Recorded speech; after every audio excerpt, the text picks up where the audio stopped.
Tyranny loves apathy. Earlier this week, I finished The Tyranny of Faith by Richard Swan. This is the second book in the Empire of the Wolf trilogy, and this guy is shaping up to be an absolute must-buy author for me, and this trilogy is shaping up to be one of my favorites. This guy is absolutely cooking. Now, just a reminder for those who have forgotten, the Empire of the Wolf trilogy is a dark fantasy, Judge Dredd meets Joe Abercrombie's First Law meets dark Holy Roman Empire and a lot of other ideas mashed together with a little bit of necromancy and gods at play. So for me, this book is it's absolutely wonderful because I think it does what so few middle books and trilogies do, and it actually feels like things move forward here. I think a lot of middle books and trilogies tend to kind of feel like they're just getting our characters from place to place to set up the final stage. But for me, in my opinion, The Tyranny of the Faith does not suffer from this. And in my opinion, I would say it's as strong as the Justice of Kings, if not slightly stronger. The characterization here continues to be absolutely wonderful. Helena, who is our main point of view, this is written in first person, is again just a great character. And in my opinion, one of the strongest female characters from a male voice. Some male authors really struggle with female characters and making them seem relevant or matter to the story, but in my opinion, Richard Swan does not suffer from this at all. She is a great character, a great person to see the story through, but he's not just good at writing the main character point of view, and again, this is something I've seen authors struggle with, is writing outside their first-person perspective, especially, is side characters, but Richard Swan, no issue for him. Conrad von Volt, the main antagonist, every other side character, great. But especially Conrad von Volt, who is, in my opinion, one of the strongest side characters out there that I've read in recent memory. This dude is he could very, very easily carry his own trilogy with just how great of a character he is. He is just such an interesting perspective to get a handle on because he is this ultimate power in this world. He has the power of life and death in his hands. He has, kind of this voice from Dune mixed with necromancy. He's the best of the best in his own, ecosystem or whatever. And at the exact same time, he's this very principled, morally good guy. And watching him kind of lose that over the course of this trilogy has been nothing short of amazing.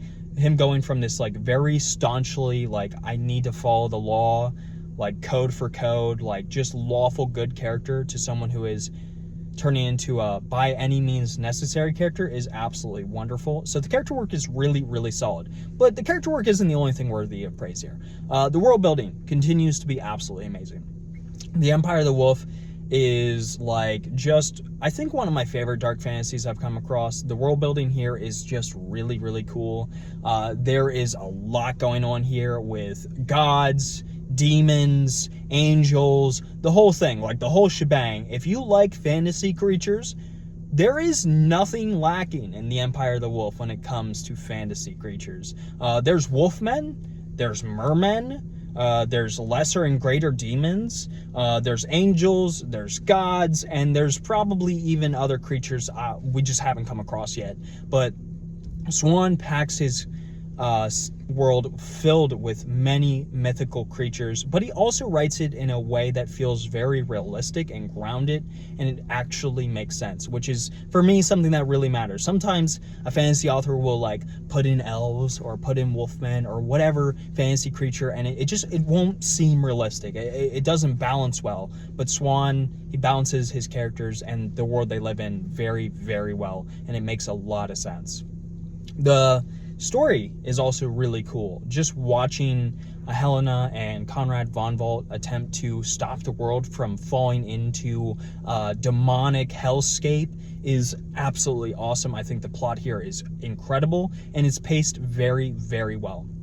A lot of fantasy authors, they struggle with pacing. One of my favorite fantasy authors, probably my favorite fantasy author of all time, Robert Jordan, he struggled. with pacing.